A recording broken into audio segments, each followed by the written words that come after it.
Friends, మీకు ఈ video నచ్చినట్లయితే లైక్ చేయండి, సబ్స్క్రైబ్ చేయండి. దగ్గర నుండి విడిపించుకొని వరలక్ష్మి విష్ణువుని తీసుకొని వస్తూ ఉంటుంది. ఇంతలో ఆటో నుండి దిగిన విష్ణు అయితే, నీ దగ్గర జన్మలో సహాయం తీసుకోకూడదు అనుకున్నాను, కానీ ఇప్పుడు ఇలా జరిగింది. నీ చెయ్యే అప్పర్ హ్యాండ్లా ఉంది. నీకు చాలా సంతోషంగా ఉంది కదా వరలక్ష్మి అని చెప్పేసి అంటాడు. ఆ మాటలు వినగానే అక్కడున్న వరలక్ష్మి అయితే ఒక్కసారిగా షాక్ అయిపోయి విష్ణు వైపుకు చూస్తూ ఉండిపోతుంది. ఇంతలో అక్కడున్న విష్ణువు మాత్రం, నువ్వు నాకు ఇంత సహాయం చేశావు, చాలా మంచిదే, కానీ ఇప్పుడు నీకేం చెయ్యమంటావో చెప్పు. నన్ను దగ్గర నుండి అయితే పనివాడిగా తీయించేసి నీ దగ్గర పనివాడిగా పెట్టుకుంటున్నావా నన్ను అని చెప్పేసి అడుగుతూ ఉంటాడు.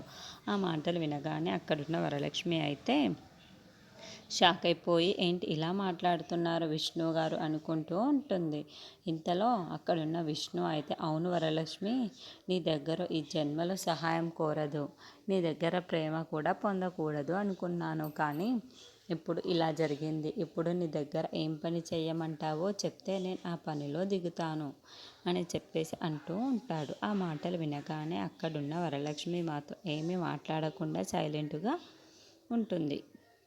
ఇంతలో అక్కడున్న విష్ణువు మాత్రం, నువ్వైతే నన్ను మాత్రం ప్రేమగా విడిపించలేదు, ఆ విషయం అయితే నాకు తెలుసు. నీ దగ్గర ప్రేమ ఉంటే ఎప్పుడూ మనం ఇద్దరం కలిసి ఉండేవాళ్ళం కదా వరలక్ష్మి. ఇప్పుడు నన్ను ప్రేమగా అయితే విడిపించలేదు కదా వరలక్ష్మి, ఆ విషయం అయితే నాకు తెలుసు. అందుకే ఇప్పుడు నాకు నా నుండి ఏం కోరుకుంటున్నావో, ఏం సహాయం కోరుకుంటున్నావో, ఏం పని చేయాలనుకుంటున్నావో నేను ఆ పని చేస్తాను వరలక్ష్మి అంటూ చెప్పేసి అంటూ ఉంటాడు.